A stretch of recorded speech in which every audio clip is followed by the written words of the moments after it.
Pues, amado Dios, estamos tan agradecidos, Señor, por este espacio que nos permite, Señor, para reunirnos cada viernes, a buscar más de ti, Señor, buscar tu rostro, ser edificados en ti, Señor, ser transformados. Te invitamos, Espíritu Santo de Dios, que seas tú nuestro invitado de honor, que seas tú nuestro invitado especial. Gracias por este tema maravilloso, Señor, que nos diste la semana pasada y hoy que vamos a continuar con este mismo, Señor. Te damos gracias, Señor, porque sabemos que a través de esta historia que está basada en tu bendita palabra vas a hablarnos con el fin de hacer cambios, llenarnos de esperanza, traerte un propósito en nuestras vidas. Recibe, Padre amado, todo el honor, toda la gloria, y Espíritu Santo de Dios, guíanos. Guíanos en este estudio y prepara cada corazón para que reciba, Señor, tu palabra y dé frutos y frutos en abundancia. En el nombre de Jesús. Amén y amén. Pues la semana pasada, bajo este preámbulo, les decía yo que vimos una historia que posiblemente hemos escuchado en muchas ocasiones, pero que fue desmenuzada en una forma muy precisa, porque nos podemos dar cuenta que bajo una misma situación por la que estaban viviendo, en este caso Lázaro, Marta y María, ¿no? Cada uno actuó en formas diferentes, ¿no? Y de cada uno de ellos podemos sacar algo enriquecedor, algo de lo que nosotros podemos aprender y por lo que nosotros también podemos apropiarnos.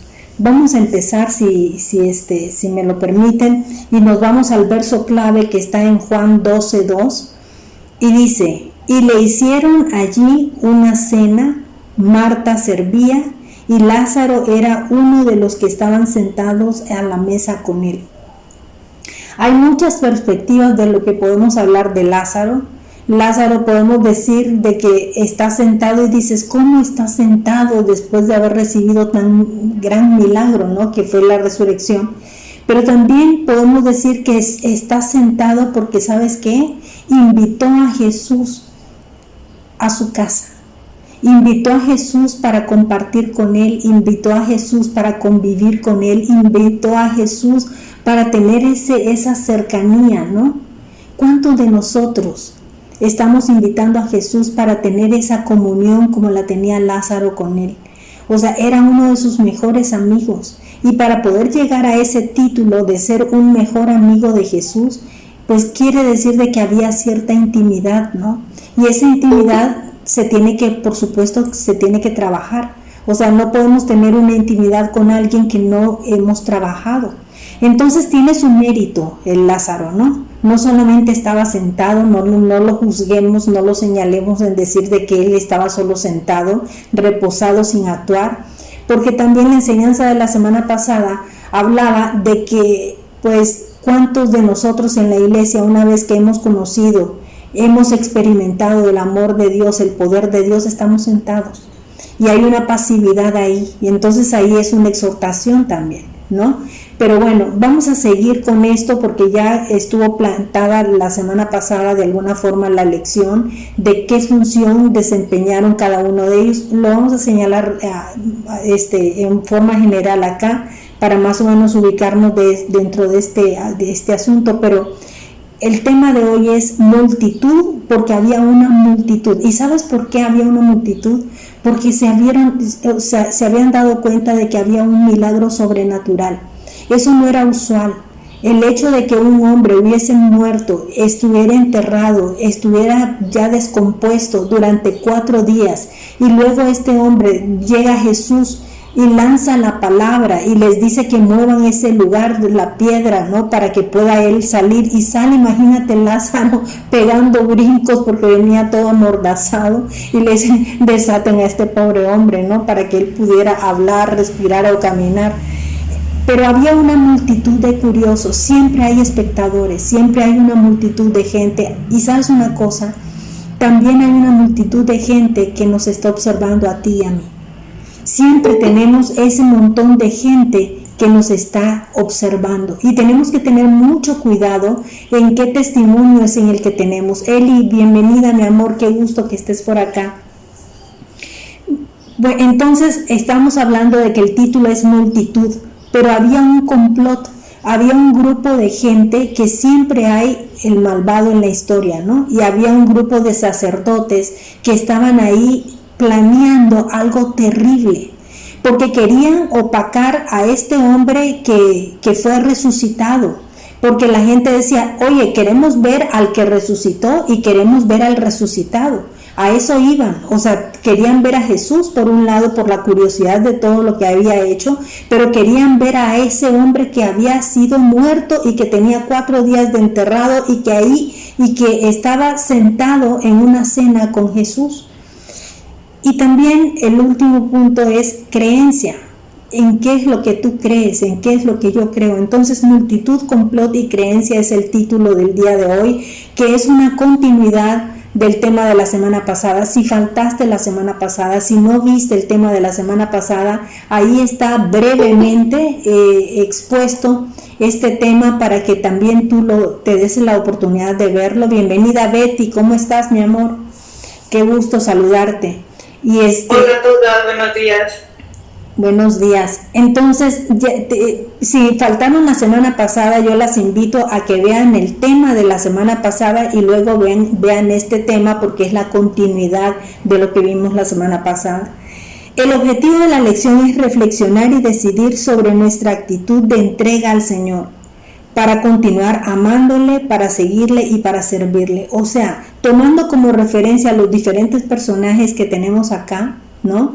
Vamos a ver de esos personajes, cada una de nosotras podemos tomar diferentes cosas de Marta, de María, porque Marta servía, ¿no? También hay mucha gente que habla de decir, híjole, esta mujer, porque Jesús le dijo, afanada estás, Marta.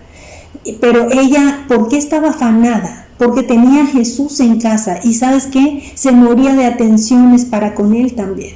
Entonces el hecho de tener a Jesús en casa, ¿a poco no te encantaría? A ver Jesús, te puedo ofrecer un cafecito, te hago una agüita, mira, hice este pastelito. Híjole, yo creo que lo querías colmar de muchas atenciones, por eso Marta estaba afanada. Marta estaba afanada porque quería atenderlo, quería servirle. Pero también María tiene otra forma de adoración. Y María dice, ¿sabes qué? Compré ese perfume de nardo tan carísimo que cuesta un dineral, pero a mí me vale gorro lo que me haya costado. Me tardé no sé cuánto tiempo en ahorrar para poder comprarlo, sin embargo aquí lo tengo. Mira, llegó el momento donde de verdad se va a utilizar y voy a ungir a mi Señor y voy a gastar y derramar todo ese frasco, ¿sabes qué? Sin que escatime yo en nada, porque es para mi Señor. ¿Sí me explico? Hay diferentes formas de adoración, ¿no? Carmelita, bienvenida, mi amor, qué gusto tenerte por aquí. Entonces vamos a reflexionar un poquito sobre todas estas posiciones que hay acá. Y gracias a Dios, ya puedo estar aquí con ustedes. Gloria a Dios. Ya estoy bien, bendito Dios. Bienvenida, mi amor, gracias a Dios. Gracias a Dios. Entonces, esta es la continuación de la lección anterior. En la palabra siempre vamos a encontrar un mensaje, un contenido. ¿Sabes una cosa que también es importante que observemos? Que en la palabra de Dios vamos a encontrar desafíos, tú y yo, para que nosotros podamos asumir lo que el Señor nos dice. Y siempre vamos a encontrar piedras preciosas. La resurrección de Lázaro provocó grandes reacciones y respuestas en los tiempos del Señor. Hasta el día de hoy sigue causando reacciones la resurrección de Lázaro. No es poca cosa que un ser humano haya estado en un sepulcro 4 días y haya sido regresado a la vida. O sea, es que es inusual. Continuaremos estudiando el capítulo 12 del Evangelio de Juan. En la lección anterior nos metimos a la cena que realizaron en honor a Jesús en Betania. Y sabes, era una cena privada. Era una cena privada porque era en la casa de ellos, ¿no? Imagínate, ya había resucitado al Señor y ellos le ofrecieron esa cena, le ofrecieron esa cena al Señor para convivir, para compartir un poquito. Pero a pesar de que era una cena privada, se corrió la voz por ahí y dijeron, ¿sabes qué? Ahí está Jesús, en la casa de Lázaro. Se reunieron y ¡boom!, se llena y había un montón de espectadores y ahí es donde se forma esa multitud.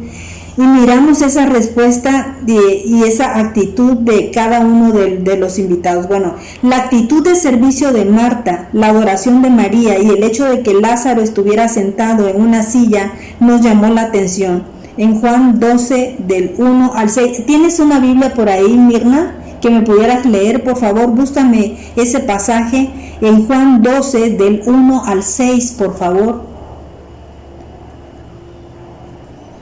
Para que veamos ese preámbulo. ¿Ya lo tienes? Ya. Adelante, mi amor. Dice, 6 días antes de la Pascua vino Jesús a Betania, donde estaba Lázaro, el que había estado muerto y a quien había resucitado de los muertos, y le hicieron ahí una cena. Marta servía y Lázaro era uno de los que estaban sentados a la mesa con él. Entonces María tomó una libra de perfume de nardo puro, de mucho precio, y ungió los pies de Jesús, y los enjugó con sus cabellos, y la casa se llenó de olor de perfume, y dijo uno de sus discípulos, Judas Iscariote, hijo de Simón, el que le había de entregar, ¿por qué no fue este perfume vendido por 300 denarios y dado a los pobres? Pero dijo esto no porque cuidara de los pobres, sino porque era ladrón y teniendo la bolsa sustraería de lo que se echaba en ella. Entonces ahí vemos los antecedentes, gracias Mirna, de estos personajes, ¿verdad? Aplicamos lo que observamos al ámbito de la iglesia actual y de los creyentes en particular, concluyendo que no podemos estar sentados si tenemos a Jesús en casa, es decir, en nuestro corazón por su Espíritu Santo. Si tú y yo verdaderamente tenemos a Jesús en nuestro corazón, no podemos permanecer pasivos. ¿Me entiendes? Tú y yo no podemos permanecer pasivos. Entonces, el escenario de esta cita era que habían transcurrido algunos días desde que Lázaro había resucitado. Está Jesús, está con su amigo Lázaro, está con sus hermanas. Hubieron también una gran multitud de testigos. Ese es más o menos el panorama, ¿no? Vamos a imaginar la escena de amigos de Jesús que le hicieron esta cena y había mucha gente alrededor y los testigos que veían la resurrección de Lázaro, pero también como se corre la voz en todo eso, estaban los amigos, estaban vecinos, estaban familiares, se oía un bullicio ahí, me imagino, ¿no? Pero también habían, estaban los sacerdotes principales, los llamados los religiosos. Y ahí esto lo podemos ver en Juan 12 del 10 al 11. A ver, léenoslo, por favor, Mirna.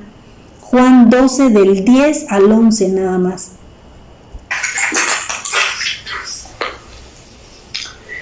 Pero los principales sacerdotes acordaron dar muerte también a Lázaro, porque a causa de él muchos de los judíos se apartaban y creían en Jesús. El siguiente día grandes multitudes que habían venido a la fiesta, al oír que Jesús venía a Jerusalén, hasta entonces ahí. Hasta ahí. Era hasta el 11. Pero bueno, entonces ellos planearon matar a Lázaro. Fíjate nada más. Los religiosos planearon matar. ¿Por qué querían matar a Lázaro? Porque era una prueba contundente del poder de Dios, ¿me entiendes? Porque era algo inusual, porque no se había experimentado eso. Entonces ellos planearon matar a Lázaro, porque por la culpa de Lázaro, o sea, por esa resurrección que tuvo, ¿no? Muchos de los judíos ya no querían nada con los sacerdotes y se volvieron seguidores de Jesucristo. ¿Sí me explico? Entonces ese fue el motivo por el cual ellos estaban pues tan enojados, ¿no? Porque estaban perdiendo seguidores. Y con todo esto que hemos visto, ¿cuál sería la actitud tuya en esa circunstancia? Así como Lázaro, invitar a Jesús a que more en tu casa, ¿sería una de las opciones? ¿O cuál sería tu actitud? Que como Marta, O como María, ¿no? Que Marta le servía y que María le adoraba. ¿Cuál sería esa actitud tuya si tú tendrías a Jesús en casa? Porque sabes una cosa, hoy día podemos tener a Jesús en nuestra casa. Tú y yo podemos invitar a Jesús a que habite en nuestra casa y en nuestro corazón, pero se tendría que reflejar. Para tener ese hermoso tiempo de convivencia con Él, nos gustaría tener un tiempo de intimidad con Él, un tiempo de conocerlo más, ¿no? O sea, de experimentar ese amor, de experimentar mayor adoración hacia Él. Lázaro era amigo muy cercano de Jesús, la palabra misma lo dice, o sea, eran amigos muy cercanos. Por ese compañerismo, Él lo invitó a su casa, o sea, esa invitación no se dio así porque sí, o sea, había una cercanía, ¿no? Vemos en Marta una actitud de servicio. ¿Cómo tener a Jesús y no atenderlo? ¿Cómo tener a Jesús y no servirlo? Si cuando llega un invitado a tu casa te esmeras en atenderlo, en darle de comer algo, en darle de beber, le ofreces alguna cosa, mínimo un cafecito, ¿no? Pero siempre estás queriendo servirle a la persona que llega a tu casa. María, la actitud de María, no escatimó en darle algo de gran valor, porque no se comparaba lo que ella ha recibido de Jesús con lo que ella le estaba dando, no se comparaba. Y decía, esto no es nada, el sacrificio, el trabajo, el haber reunido, no me importa. Yo voy a desparramar hasta la última gota a los pies de Jesús, y se los ponía en los pies. ¿Me explico? O sea, muchos de los que conformaban esa multitud eran curiosos. Mucha gente estaba ahí por curiosidad de saber quién resucitó y quién es Jesús. Querían verificar la historia de que haya resucitado Lázaro. Muchos de los que estaban ahí también eran incrédulos. Muchas gentes habían dicho, ¿sabías tú que Lázaro? A mí se me hace que nunca murió. Ese fue teatro el que se armaron esto, ¿no? Y entonces muchos eran incrédulos, ¿no? Porque siempre hay de todos en la viña del Señor. Pero llegaron a ese lugar para constatar que efectivamente el hombre estaba vivo, ¿no? Y que estaba cobrando vida y que hablaba y que se movía, y dice, no está muerto entonces, ¿no? Otra gente llegaba porque estaban enfermos, o posiblemente llegaban gente que estaban emproblemados y tenían la esperanza de que si a Lázaro le pasó eso, ellos podían arrebatar algún milagro. Ellos iban buscando esperanza en esta historia. Ahí había un mover del Espíritu Santo y se despertó en esa multitud un hambre de saber de Jesús, un hambre de saber más de su obra sobre la tierra, y se movió un espíritu de fe, ¿sabes? Lamentablemente había un grupo que era de religiosos. Hay de aquellos que son religiosos. Era ese grupo de conocedores de la ley, eran sacerdotes, o sea, tenían ese título que eran sacerdotes, y ellos estaban ahí con un deseo de maldad. Querían matar a Lázaro, porque él había resucitado, y este hecho hizo desertar de su grupo a muchos de los judíos y empezaron a seguir a Jesús. Entonces querían deshacerse ¿de qué? De la evidencia de ese milagro. Por eso estos sacerdotes estaban tan enojados. Y esa fue la actitud de los fariseos, ¿no? Sacerdotes que estaban enojados por la gran multitud que creyó en Jesús, por ese gran milagro. Por esta razón, estos religiosos se sintieron amenazados con todos esos personajes. Cada cual te puedes identificar tú con Lázaro, por ejemplo, por esa amistad cercana que tenía con Jesús, con Marta, que no dejaba de servirle a Jesús, entendiendo que representaba el poder de Dios o el mismo Dios que estaba en casa, o María, que le adoró con todo lo que tenía sin escatimar el valor que esto representaba. Hoy te invito a tomar acciones que haya un cambio en nuestras vidas, salir de la comodidad, activarnos, ¿no? Que Dios quiere hacer cosas nuevas en cada uno de nosotros, en cada una de nosotras. Dios quiere actuar y hacer algo nuevo. Otro mar de protagonistas, dice aquí, y vámonos a Juan 12 del 9 al 11. Gran multitud de los judíos supieron entonces que él estaba allí y vinieron no solamente por causa de Jesús, sino también para ver a Lázaro, quien había resucitado de los muertos. Esto está en Juan 12 del 9 al 11. Dice el versículo 10, pero los principales sacerdotes, para que no digan, es que Xiomara está inventando, no, los sacerdotes eran buenos, no, estos eran malos, dice, los principales sacerdotes acordaron dar muerte también a Lázaro. Mira nada más, a la ponzoña de ellos, ¿no? Porque a causa de él muchos de los judíos se estaban apartando y creían más en Jesús. Vamos a ver la actitud ahora de la multitud, porque ya vimos a todos los demás personajes cómo fueron actuando, ¿no? Pero ahora vamos a hablar de la multitud. Nosotros también es importante que cuando hablamos de un mar de protagonistas, tenemos que tener siempre en claro o presente que tenemos un mar de gente, nosotros siempre, que nos rodean y son espectadores de todo lo que hacemos. Y también nosotros podemos ejercer una influencia positiva o una influencia negativa, y eso tenemos nosotros que tenerlo muy claro.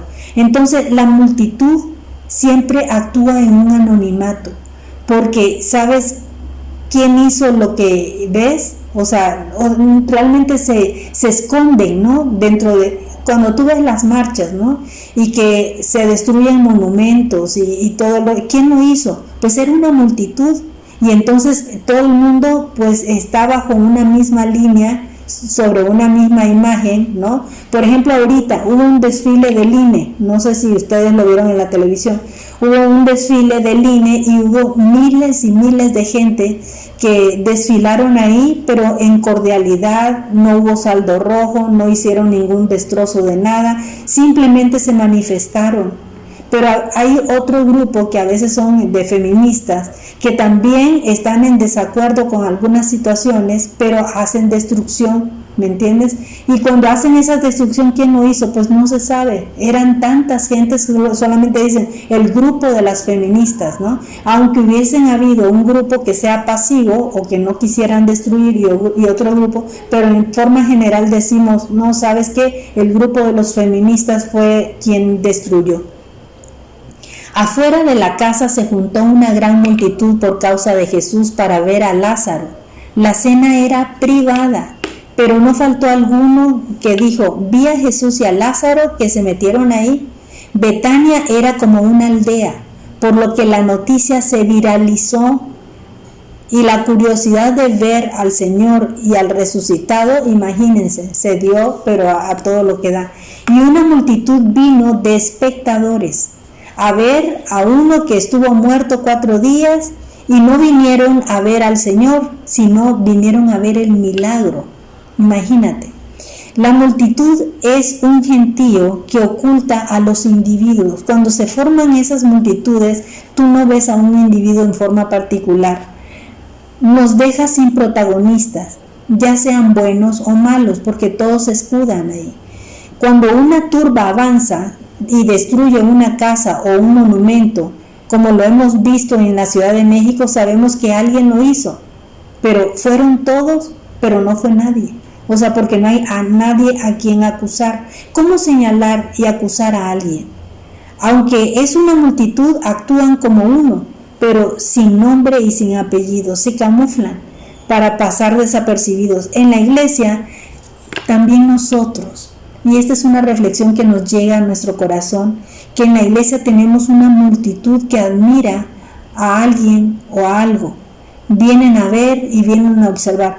¿Cuántas personas se juntan, por ejemplo, en Centro de Vida Lomas, en la iglesia, ¿no? Los domingos en el primero y en el segundo servicio, ves una multitud de gente ahí.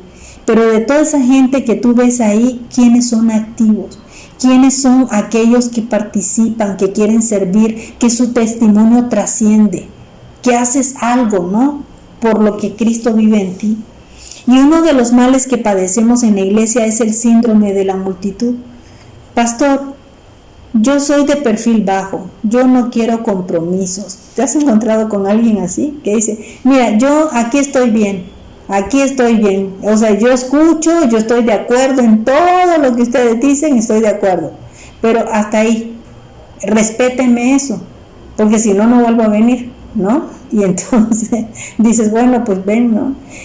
En estos días necesitamos una iglesia que no se oculte entre las masas solo para observar, gente que esté 10 minutos y muchas veces desaparecen. Algo no les gustó y se van del otro lado. Hay mucha gente que hace berrinches, ¿sabes? O sea, estar haciendo berrinches porque no hicieron lo que yo quise, no me dijeron lo que yo quería, ¿no? No me dieron por mi lado. Entonces, no existe una calle en la ciudad que se llame multitud. Normalmente, para que nosotros veamos una distinción de algo o de alguien, tenemos que poner nombres, ¿no? Los nombres de las calles son de personas, de lugares específicos, pero ¿sabes qué? Son personas que dejaron algo para el mundo, algo positivo, ¿no? El Señor está buscando individuos con nombre y apellido. Te está buscando a ti, Helen Delgadillo. Te está buscando a ti, Mirna Contreras. Te está buscando a ti, Carmelita Becerril. Te está buscando a ti, Vero Orozco. ¿Sí me explico? Por nombre y apellido. Te está buscando a ti, individuos con nombre y apellido que den un paso al frente y que vayan a diferenciarse de esa multitud. Entonces no cambiaremos la realidad social y espiritual de nuestra comunidad y de nuestra iglesia si solamente observamos, si solamente estamos mirando. Hay que involucrarnos como individuos. Cuando se convoca a servir, necesitamos muchos voluntarios siempre para poder servir en los diferentes eventos, ¿no? En las diferentes actividades. Muchos congregantes se excusan de 1000 maneras para no servir. Recordemos que hemos sido llamados para servir, para hacer mayores obras de las que Jesús hizo. Eso dice la palabra. Entonces tenemos que tener claro todo esto. Mira lo que dice Efesios 2:10, que somos hechura suya, creados en Cristo Jesús para buenas obras, las cuales Dios preparó de antemano para que anduviésemos en ellas. ¿Qué es lo que quiere Dios? Que hagamos buenas obras, o sea, que tenemos que hacer algo. Y Santiago 2 del 14 al 17 dice, la fe sin obras es muerta, o sea, todos los que estamos acá es porque creemos en el Señor, ¿sí o no? O sea, si tú y yo creemos en el Señor, no vamos a decir nada más, creo en el Señor y a la hora de las obras, o sea, no podemos ni siquiera interceder por alguien que está en necesidad. ¿Sí me explico?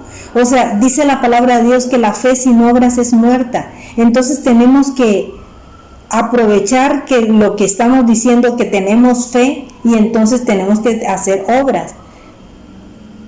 ¿Podrá salvarte la fe? Dice el verso 15, un hermano o una hermana está desnudo y tiene necesidad del mantenimiento de cada día. Imagínate que tú ves a alguien que está desprotegido, que no tiene ropa, que no ha comido en una semana, que no ha bebido agua, que no tiene ni siquiera abrigo y que viene el tiempo de frío.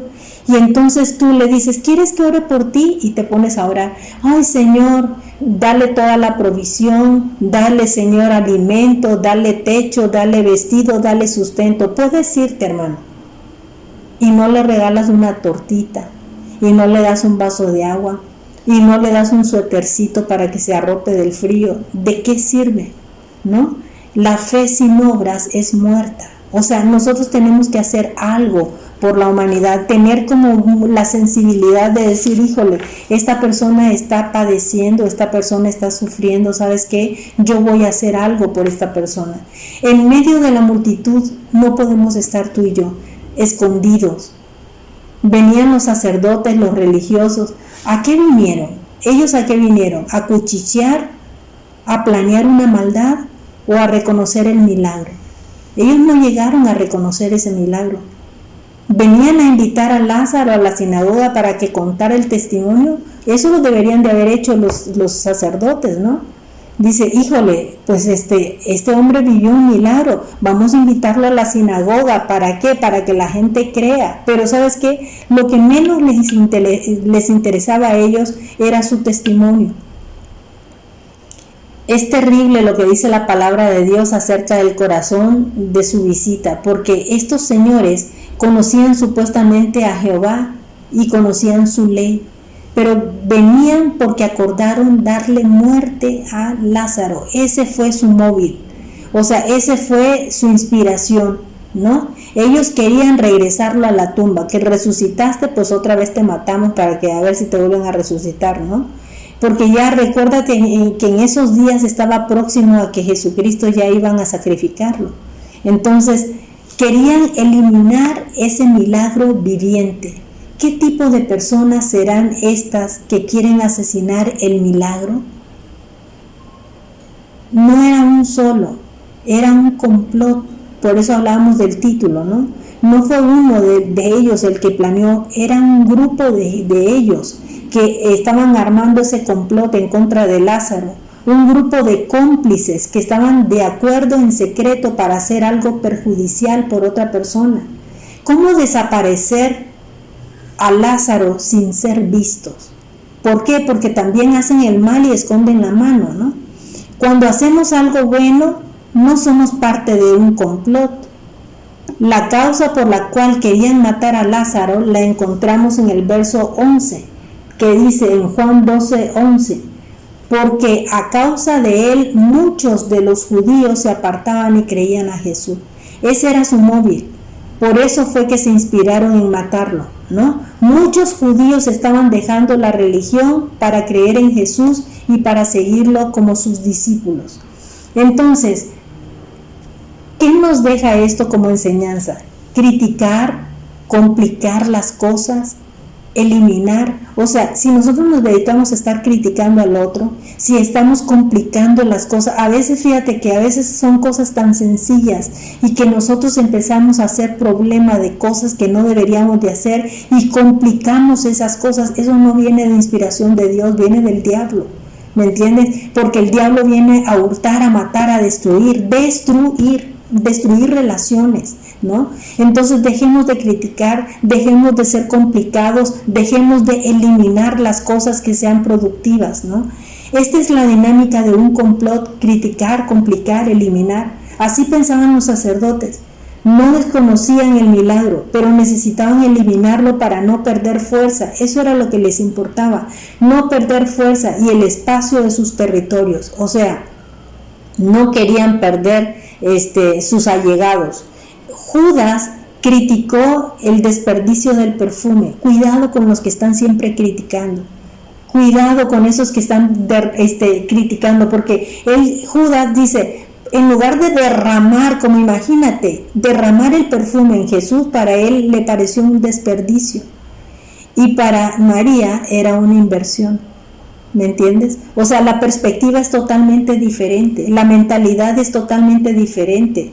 Estar juzgando, estar señalando, no conoces tú el corazón de la otra persona, el por qué hizo las cosas, ¿me entiendes? Pero estamos juzgando, estamos señalando. ¿Qué haremos con la sociedad que desprecia la vida y mata a los niños en el vientre? Las que están haciendo abortos. ¿Qué haremos con esa sociedad donde la corrupción y el robo se han hecho comunes y casi legales?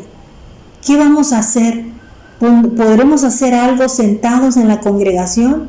No, imposible. ¿Y qué podemos hacer? Orar, interceder, ¿no? A favor de todo esto. Si estamos viendo de que el mundo se está corrompiendo, tenemos que orar para que no hayan abortos, pero tenemos que orar desde antes. Tenemos que orar para que las jovencitas tengan un corazón listo, un corazón con sabiduría del cielo, para que no caigan en estas tentaciones, ¿me entiendes? Y evitar esos abortos y evitar esas relaciones.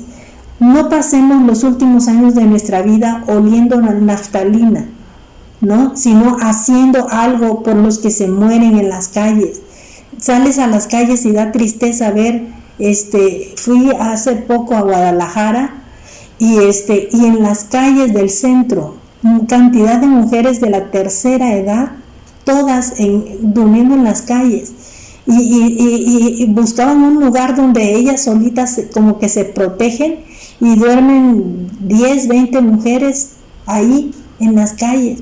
Y vemos una gran necesidad, ¿me entiendes? Una gran necesidad. ¿Qué hacemos nosotros con todo esto? ¿No? Por todos estos que vagan sin rumbo en esta vida. No queremos seguir dando solo limosnas, o sea, que les demos 10 pesitos y nos olvidamos de ellos. Tenemos que orar por las calles, tenemos que orar por toda esta gente, orar por las necesidades que hay. No seguir criticando, no seguir juzgando, que tengamos iniciativas por los perdidos. Tenemos que poner sueños diferentes en nuestras vidas. Damos de gracia lo que por gracia hemos recibido. Dios nos ha dado mucho a nosotros. Cada día, imagínate, estamos arropados en nuestro despertar, ¿no? Una cama, una cobija, agua caliente, despensa. O sea, tenemos muchos privilegios, tenemos muchas bendiciones que muchas veces no valoramos. Pero si nosotros tenemos, otros están padeciendo. Y podemos diezmar algo de lo que Dios nos da y traer esos montoncitos en el carro de alguna despensa y irla repartiendo cuando ves a alguien en necesidad, por ejemplo, ¿no? Vámonos a Juan 12 del 17 al 19 y dice: y daban testimonio la gente que estaba con él cuando llamó a Lázaro del sepulcro y le resucitó de los muertos. Por lo cual también había venido la gente a recibirle, porque habían oído que él había hecho esta señal. Pero los fariseos dijeron entre sí: ¿ya ves que no conseguimos nada? Mira, el mundo va tras él. ¿Tras quién va el mundo? Va por Jesús, ¿no? El mundo va por Jesús. Entonces la multitud ve, la multitud observa y después se disuelve. La religiosidad elimina el milagro que ve, pero hay un puñado de anónimos, y esos anónimos puede ser tú, puedo ser yo, que creemos y que damos un paso al frente para visibilizarnos como discípulos, como seguidores de Jesús. No se acercan para criticar, no nos acercamos para complicar, no nos acercamos para eliminar a nadie, sino para creer y hacer la gran comisión. La historia da un sitio de honor a los que deciden creer, porque estamos creyendo y actuando como se hacen las cosas de Dios. Tú y yo estamos llenos de fe, de esperanza, de amor, de propósitos, de vida, ¿me entiendes? Hay mucho trabajo allá afuera. ¿Qué le responderás al Señor que vive en ti? Él quiere entrar a cenar a tu casa. ¿Gastarás tus años como ese perfume? ¿Gastarás tus sueños en Dios? ¿O estarás como egoísta y vas a permanecer así? Ya no estemos sentados juzgando a todos los demás, siempre juzgando qué es lo que hacen, qué es lo que no hacen. No pongamos los ojos en el hombre. ¿Sabes por qué? Porque cualquier hombre o mujer te va a decepcionar en algún momento. Pero si ponemos los ojos en Jesús, Jesús jamás nos va a decepcionar. Así que no estemos tratando de llenar nuestra vida de un veneno que va a traer frustración a nuestras vidas. Padre bueno, hoy vuelvo a decirte que sí, Señor, queremos servirte. Vuelvo a decirte, Señor Jesús, que estamos listos para servirte. Te damos gracias por lo que has hecho en nosotros, por posar tus ojos en nosotros. ¿Cómo podremos explicar a Jesús de hoy? ¿Cómo daremos a conocer de ti? ¿Por lo que hiciste en mí? ¿Por lo que hiciste ayer? ¿Por lo que harás hoy? Pero sobre todo, porque has cautivado nuestro corazón. Por eso, mi Señor, yo te amo, te adoro, te sigo, te sirvo. Apocalipsis 2:19 dice: yo conozco tus obras, dice el Señor.